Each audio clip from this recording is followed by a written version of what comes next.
What's up, guys? Back here. Obviously, last time we almost got it started. It was damn close, but I was leaking fuel, and then I had a fuel relay or like the fuel pump relay issue.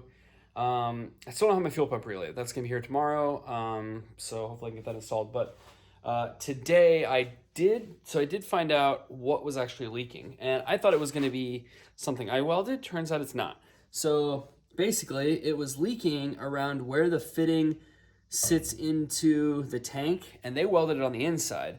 I welded this other fitting on the outside because it looked like this one originally.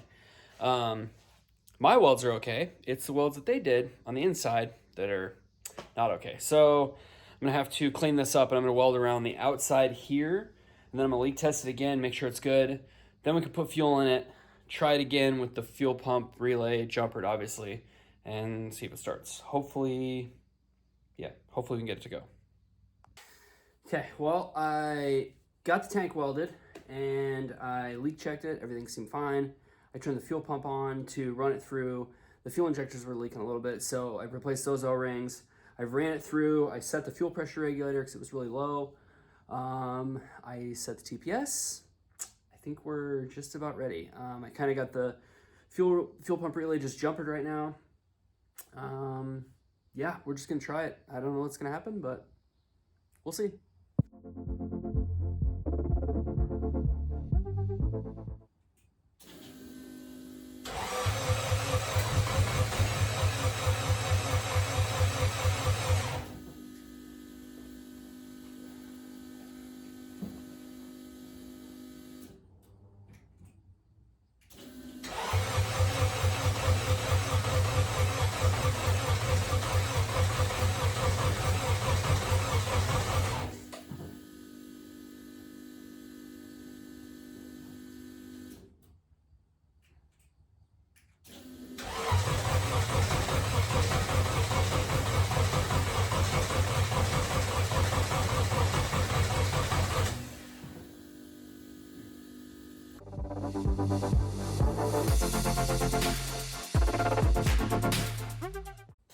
Well, that didn't work.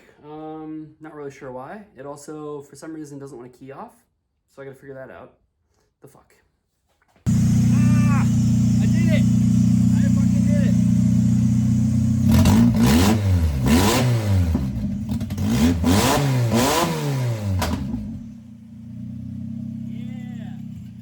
Yeah! Alright, hell yeah, guys. Finally got it to run. Basically what I did is I pulled those injectors out and put in stock injectors and loaded in a map, and it fired right up. So obviously there's something wrong with the information that I put in the computer for those injectors because I don't know what they are. So I might have to play with it. If I put them, I'm gonna have to put other injectors in it, obviously, because I was gonna run a dry nitrous kit, and obviously these aren't gonna cut it. So I need to get some other injectors in there. I just need to find the correct dead times and all that stuff so I can get it to run. I'm sure if I play around with it enough, I can probably get it to work. But at the moment, the most important thing is it starts every time.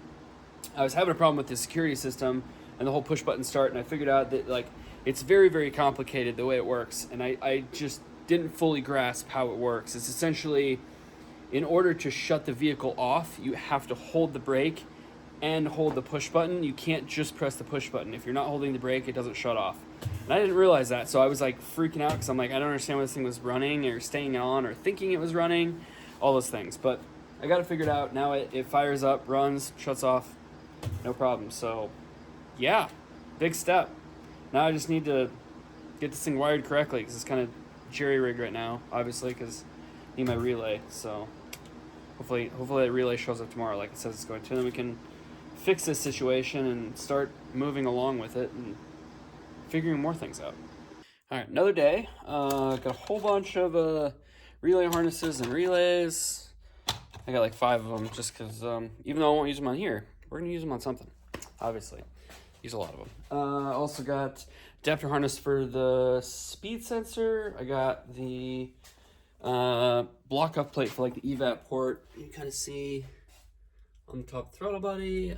Sensor's already plugged in.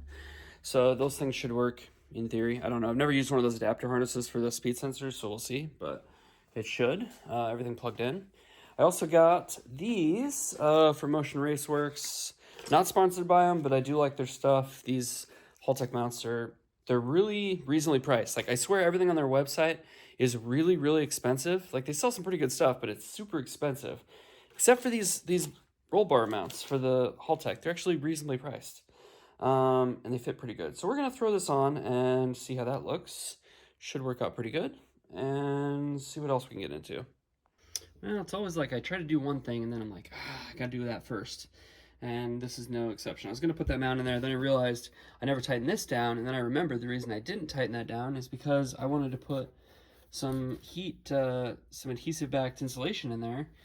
And in order to do that, I need to unbolt this, take this off. So yeah, I guess that's what we're gonna do before we put the mount on, because otherwise the mount is gonna be in the way. So let's do that. All right, got both of these sealed up. See the Haltechs mounted. I really like these mounts. They work so good.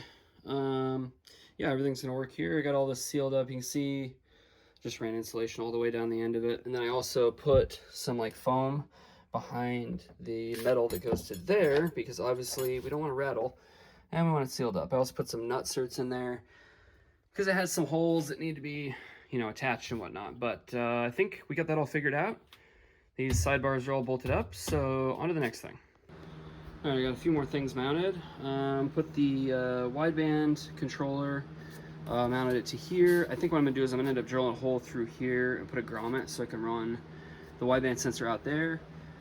CAN hub, mounted that. I also put, I put a couple, you can't see the other one, but there's a couple nut certs in there just so I can hold the wiring up and out of the way, and then I can zip tie everything, you know, fully and get it, you know, out of the way I need it to. But I didn't want to do just zip ties because it seemed kind of jank. I want to do it like correct. So got some nice clamps on there. Yeah, more things to come. Okay, I got my little grommet in there for the wideband. I also put in a clamp for the wire on that side. I'm gonna run them all the way across. Right now I don't have enough. I also need to position the firewall piece before I do that. So that's neither here nor there. Put a screw in here just because. I did get the other relay wired in. So basically what we've got going on now, we've got this fuel pump relay turns on this fuel pump relay.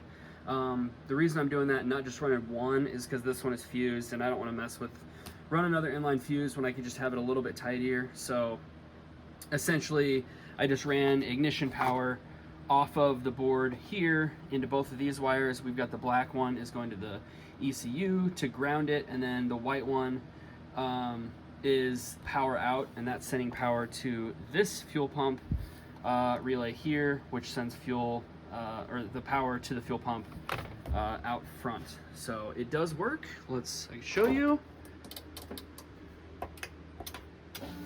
So you can hear the fuel pump, and it's going to shut off here in a second. And there it is. See, runs on a cycle. I already started it, so I know it's working correctly. It still runs, so that part's figured out. Okay, moving on. Next thing we're gonna mess with is I want to put the push button for the ignition into the column. Now, if you remember, if you watched my K1 attack videos, you would have seen all of this because obviously I use the same system. But essentially, what it's going to do, we're going to sit it into there, and then we've got this little kind of bracket situation going on here, and these tiny screws, which are really easy to lose. And I'm gonna have to grind this out just a little bit just to make it fit. It fits the way it is, but I think if we grind it out a little bit, we'll be in a better spot. So I'm gonna do a little bit of that, and then we're gonna try and attach this so I can actually put this on a steering column so I can screw it in there and just kind of leave it so it's not just hanging around. But let's put this on there. All right, you see it's all mounted on there. Put the cover on just for temporary, just so you can kind of see it. But I need to figure out something because I need to get this to mount down further, but since I took the lock cylinder out, yeah, it doesn't want to sit there. I can almost wonder if I might just take that lock cylinder apart or cut it up or something just to, I don't know, hold it maybe. I don't know, either that or make a bracket, something. It's not super important right now. I just wanted to get that off the floor, so it is. Good deal. So I know I decided I wasn't too worried about it right now, but then I decided, you know what, we're just gonna make these brackets real quick. So I just made two little tiny brackets that literally just push right here and right here off of the plastic. And it's not touching. It looks very close, and it is very close, but it's not touching, so that's all that really matters, and it's sitting straight, so fuck yeah. Okay, so I was back working on the brakes again. I've been fighting this for a couple hours again. I ran into another problem. Basically, the new brackets that I got turned out they're the same ones. I don't understand the ones that I got. Supposedly, both sets were from an NA. So I'm just like, you know what? I can't find the. I don't know if these are NA. I don't know if they're not. I have no idea what they are. All I know is it has to have this bigger rotor, which is the 250, which supposedly is an NB rotor. I don't really understand what's going on, but I spent the time to clearance the brackets and the calipers. You can't tell at first glance, but you'll see when you see these next to each other, you'll see that I took basically I took this whole edge down and like rounded it out. Same thing with the edges of this. I rounded those out and then just painted them. I've done it numerous times, and you know, put the wheel on, and it's at the point it clears. It clears going all the way in and out with the caliper on both sides. So I think we're gonna be okay, hopefully. I even went as far as like, even after it cleared, I took a little bit more material off, so hopefully we should be good. Obviously, you know, like I said, same thing on this side. Clearance it, brought it all down. So hopefully we're done with clearance issues on the brakes, hopefully. All right, so moving on, I'm gonna start working on the rest of the brakes. So this brake hose, I've decided I'm gonna put it kind of like this. There is some slack in here. Obviously the wheel it's all the way down right now. It's gonna come up higher when you put it on the ground. So this is kind of full drop. I think this will work. It's not the most ideal way to do it, but I don't think I really have much choice without getting like a completely different brake hose. And this is a factory Miata one. So one of the lines is gonna come out of here and the other one's gonna come out of here. So basically one of them goes all the way to the front and then the other one goes to the other side, because it runs just one line for both sides essentially on a Miata. So I think this is gonna work. So I guess I'm just gonna drill some holes, put some nut certs in there and bolt it down. All right, you can see I got this side bolted on, and then this side, I built a bracket for it, and I've got that one also bolted on there. I still need to get a little spring clip. I just made something temporary for the moment, but I think I'm about ready to make a brake line. I already flared one end, so I just need to bend it up, cut it, flare another end, and then, yeah, attach it. Okay, it's gonna be kind of hard to see, but you can see I ran the brake line along here, up into there, and then to that hose over there. And obviously it came from the fitting on that driver's or the passenger side. I can kind of show you here. I basically just did like a 90 with it and then kind of went up and around.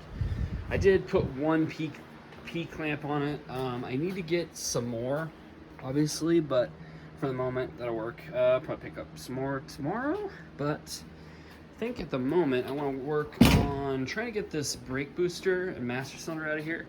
I need to get this shit out of here because I've got a manual conversion. I'm not entirely sure how it bolts on and works, but I got to get this out of here first, so let's do that. Okay, we got all that stuff out of there. Basically, there's a whole write-up on this on Jet Motors Mini for this kit that I got. But in any case, there's this pin that goes through this thing, and you have to grind the end of it off to get this little guy off, because it's like a press fit. And once you get that off, you need this little sleeve, because we got to reuse that. We got to cut it down. But yeah, it's all off there, I think.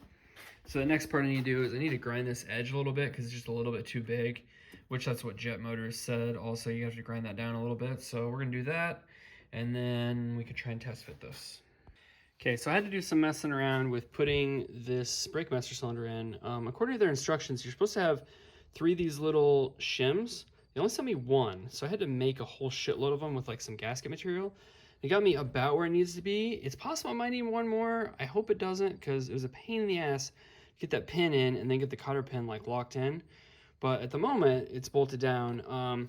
So now I'm trying to figure out how to mount the windshield wiper motor. So basically it had that bracket that went all the way around the brake booster, and that's where the brake booster mounted to.